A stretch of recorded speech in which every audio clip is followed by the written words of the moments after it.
Okay mga boss, pakita ko lang sa inyo yung DIY na ginawa namin. No? So nag-welding lang kami ng flat bar, tornilyo. Yan. Pang retract dito sa caliper. Ayan. Ayan.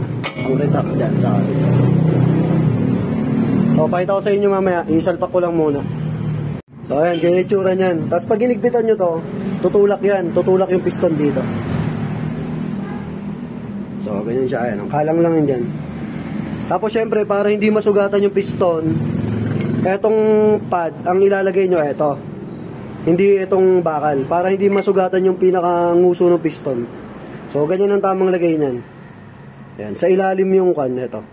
Etong bakal sa ibabaw. Tapos habang iniigpitan to, bumabaon nyo na gano'n. Babaon yung piston. So, ayan mga boss, oh. Nakita nyo bumaon na. So, hinipitan ko lang to. So, ito ipapalit natin yung brake pad. So, ayan. So, na-retract na siya. So, salpak ko na yung brake pad.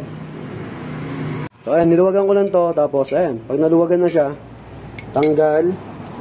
Tapos, tanggal. Ayan. Nakabaon na yung piston.